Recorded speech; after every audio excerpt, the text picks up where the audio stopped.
All right. I always see Glenn do this stuff, so that must be for him getting attention or something like that. Good morning, everybody. Good morning, good morning, good morning.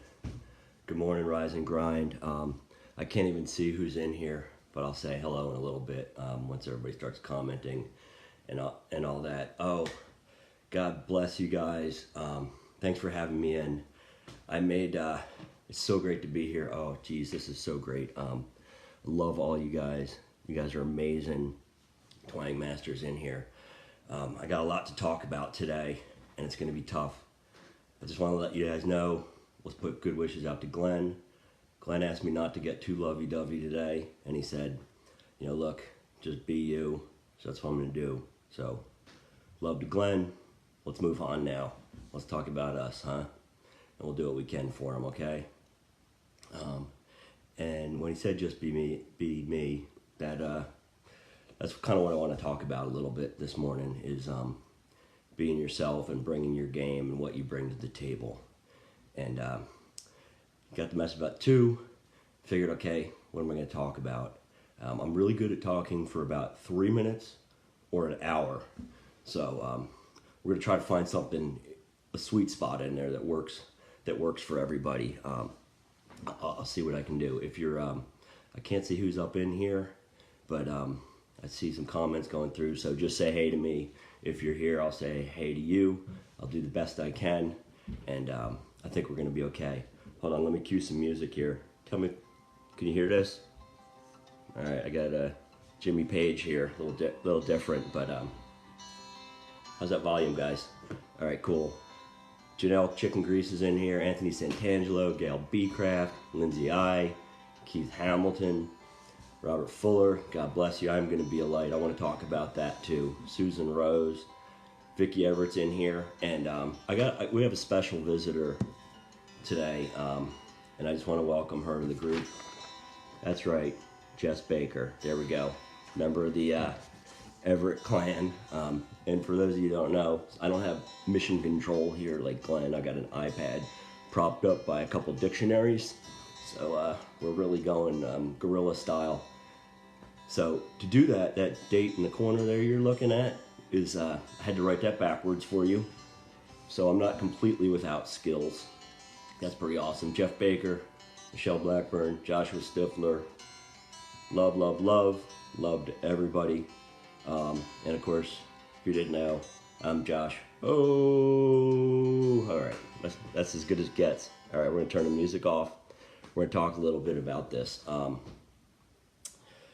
Man, what a journey. What a journey. What a journey. So I titled this thing, The Greatest Gift You Can Give is Yourself.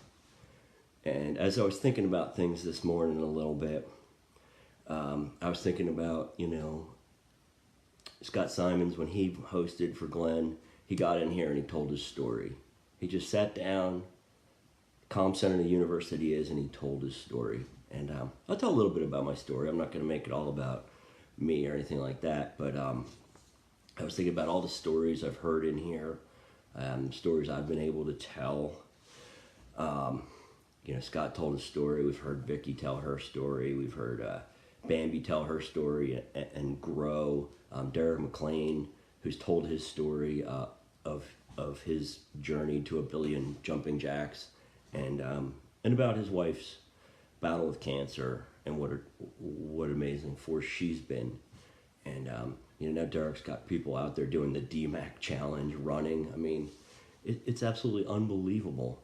And the reason I think telling the story is important is that as I'm stepping in here to talk, we've had Brian Benstock step in, we've had Danielle Delgado step in, we've had Eric Thomas step in, we've had Scott Simons, as I mentioned, step in, and it's amazing. There are these amazingly diverse people, and that's why we need to tell our stories, because we all have this mission, we all have the same mission, and it can be fixing our family, success with our family, starting a business, restarting a career, changing a career, finding faith. I mean, a million different journeys we're on, and a lot of us have the same journey, and people like Brian and Danelle and Eric and Scott and probably myself and Glenn and everybody I've heard from out there, Bambi and all you guys, we all have a different way to get there, and that's okay. You know, if I was crude, I'd say there's a million ways to skin a cat. Well, there you go, just did it. You know what I'm saying? It's you can do it all these different ways, and there's all these diverse people who get along, have different views, different lives, different upbringings, and we're still pointing in the same direction, and it's really amazing. I laugh. Vicky calls me the Wiz. The reason she calls me the Wizard of Oz is I started out in Facebook land or what have you as I just posted a lot of words, and she used to joke, oh, nobody knows what he looks like. He's like the wizard behind the curtain, and slowly I came out and I posted a little more, a couple pictures, did a video for our friend Michelle out in Seattle, so prayers for her. And it's grown. I've certainly grown immeasurably in my own heart, and I think in my own life. And I get these messages from others who say, thanks for posting that, thanks for sharing your own story. And then they've shared similar stories of themselves. And it's really, and that's the point of this, is, we're often scared to share our own stories, our triumphs, our failures. Bring it on. Tell people your story.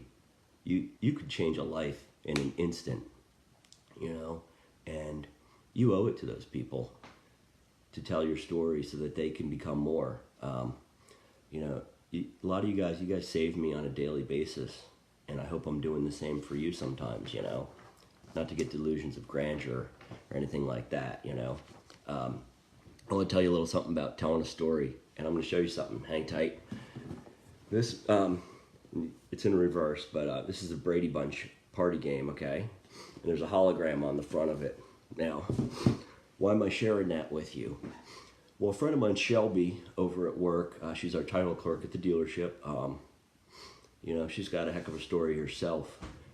She came in the last day we were open for Christmas, and last day I saw her before Christmas, and she brings this little bag in, and she says, look, I was out buying Christmas presents, and I just had to get this for you. I had to get this for you, and she hands over this Brady Bunch game, and she's like, I saw it, and the only person I thought of was you. And it's such a silly thing, the Brady Bunch game, there's a few dollars spent, and it's kind of a joke, but it's not. I was so unbelievably like, wow, man, I made an impact on this person's life. There's something, and this goes for everybody out there. There are things in the world that remind people of you, Hey, Glenn, thanks, buddy. I'm trying, man. So you owe it to them to be your best self, to show yourself, to tell your story, because, something, maybe she's in the aisle at Walmart and it's Christmas and it's hectic and she sees that game and it makes her giggle and she thinks of me and she picks it up and throws it in the cart. I don't know. It seemed to make her happy, and, as far as I'm concerned, mission accomplished, mission accomplished. So I'm going to tell a quick bit of my story, just a little bit, and I'm not going to be too lovey-dovey, Glenn, so don't you worry about that. But I, like so many people, thought that the script was written. Sat with many a therapist, and they used to say this all the time. Your script's not written. And they use that word, script. Your script's not written. You can still change it. You write it. You think it's a predestined thing. It's not. And I've changed my hashtag to flip the switch from Amanda Renee. Which is what I do every day. Is I flip that switch and I change the script. And we are writing our own script. Some of you guys know, like, Kurt Vonnegut's my absolute favorite author. I've got some of his books I have many copies of, let's just put it that way. Quite an inspiration to me. Well, he taught writing out at the Iowa Writers Workshop, and which is sort of like the haven if you're going to be a creative writer. That's where you go. And you're right, Tom, it is the best. So what he said, one of the things he would teach to beginning writers, he said, look, never write anything that doesn't remark on character or advance the story. That's it. And then, what else is there? And one other thing he said, he also, at another point he said, make your protagonist, your main character, make them want something. And I didn't think about it till about 20 minutes ago. Well, if that isn't a life lesson, Jesus, I mean, look at it. Like, look at your own life. You know, what are you doing? Is what you're doing advancing your purpose, your meaning, your impact? You know, I'm not saying, like, look, I'm a Kung Fu movie fan. I watch them at midnight and things like that when I'm burned out, you know. Doesn't mean don't escape or anything like that. But really, what are you doing? You know, is watching TV for 4 hours in the middle of an afternoon, is that advancing your story? Is that advancing your character? So what are we doing, you know? You know, a lot of people, they talk about, you know, bad things going on in their lives as character building moments. And I've had my fair share. And it doesn't always have to be a trauma or a hardship that builds character, although they often do. But what are you doing? What are you creating that builds your own character and comments on your own character?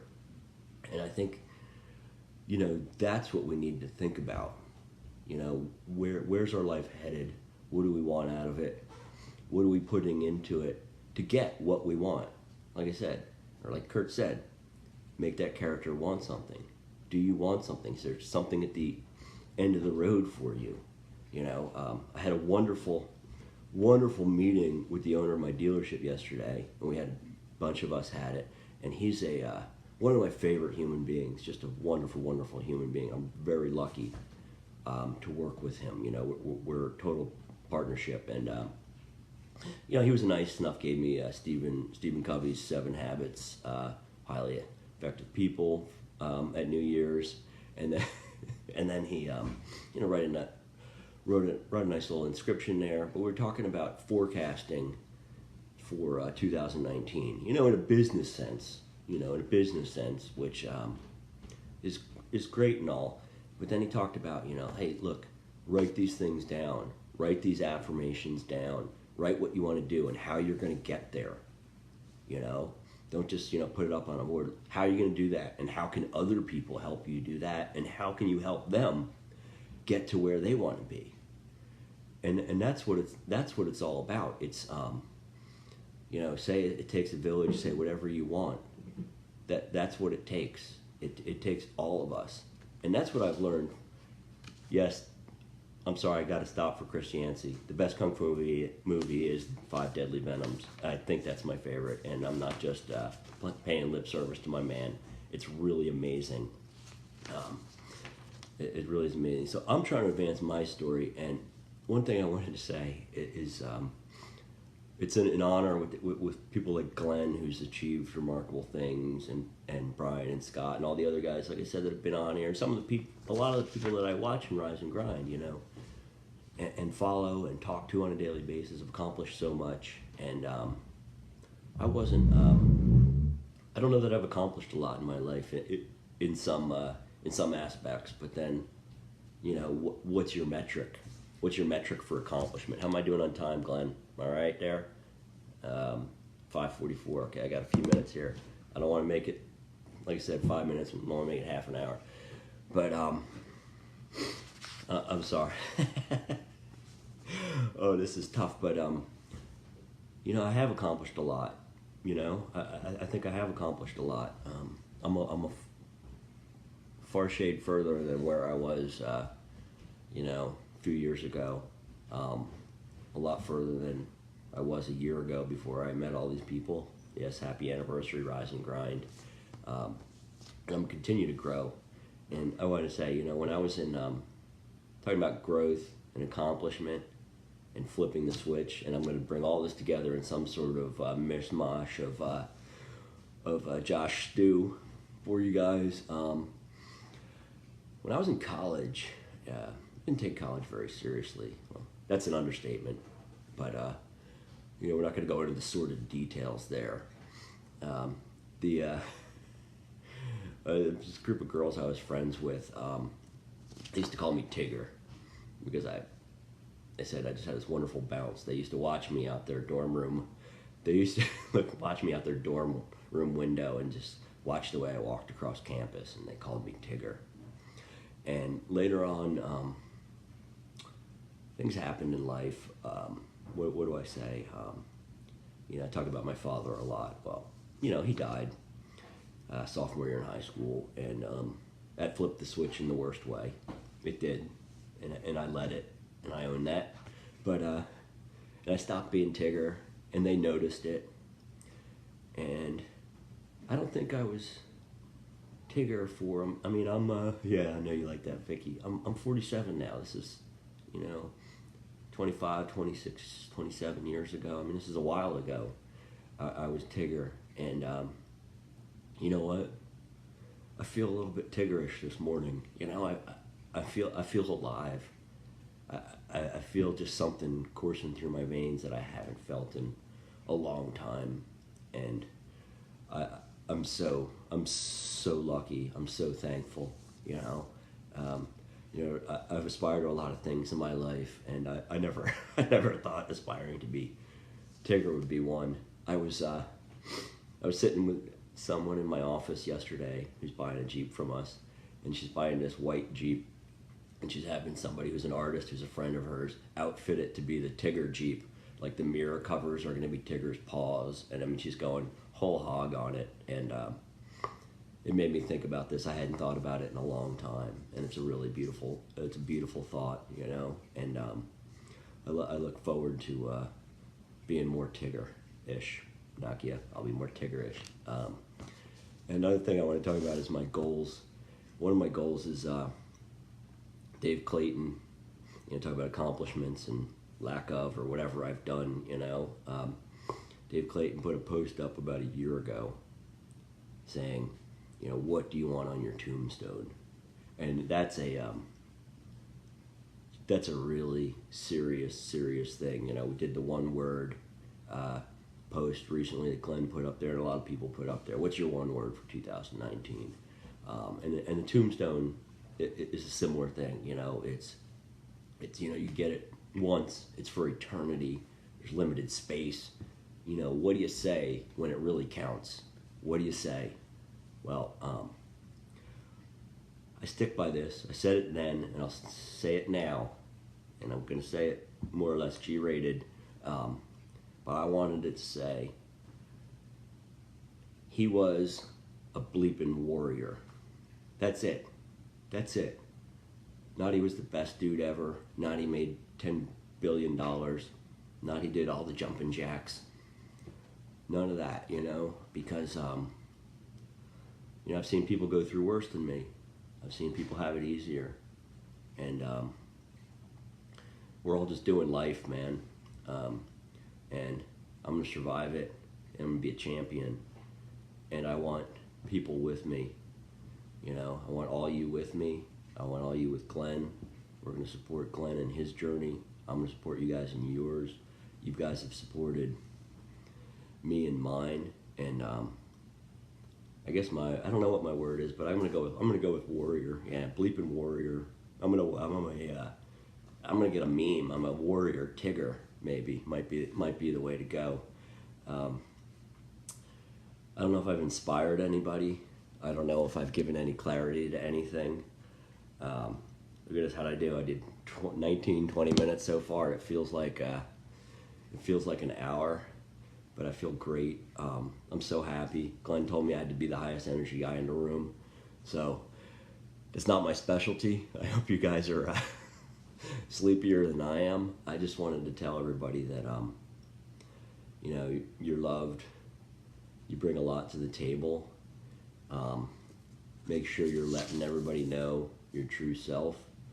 Because when you give that gift of yourself to others, they're going to give it right back to you 1,000-fold. You're going to make their lives better. They're going to make your lives better. This is Talk about a symbiotic relationship. This is how that works. You know, nobody owes anybody anything. It's not a tit for tat. You just put yourself out there. Be your best self. You owe that to the people around you. You owe that to everybody you meet. You know, I talk about doing that, and I can't pretend I always live it. Not even close, you know? But Lord knows I'm trying. And every time I go to a Wawa, I don't know if you guys, it's a convenience store up here. Anthony Santangelo knows. Every time I go to a convenience store, every time I go to a Starbucks, every time I go somewhere, I make a concerted effort to whoever's in line with me, whoever's behind the counter, look that person in the eye, give them a smile, ask them how their day is, and mean it. You know? It'll change you. It's like it rewires your brain chemistry. If you start asking those same questions, you know, we all get into the same routine of, you know, hey, how you doing? All right, yep. I'm out there living the dream. All right, well, looks like it's gonna rain today. You know, that gets tired. That gets old. So next time you see that person that you've seen every day for the last 30 days getting your coffee, look them in the eye. Hey, how is your day? How you doing? And mean it. If you don't think it rewires your brain, you're sorely mistaken. Might just help their day a little bit too. So that would be my wisdom there. It's a small thing, but that's something that could flip the switch in their day. And I would highly advise you try it. It's pretty wonderful. So get out there, share your best self. Love all you guys. Have a fantastic day. Bring your A game. Anybody needs anything, anytime, you know, you can call on your man Josh O, the Warrior Tigger, and I'll do everything I can for you. And you know I'll call on you because a lot of you guys are taking care of me. And I can't express enough how much I appreciate it. That's it. Have a great day. Today is the only day. It's going to be Tuesday, January 8th, 2019. Right there. Wrote that backwards too. So take that. Like I said, I got mad skills. Have a great day, everybody. Peace out.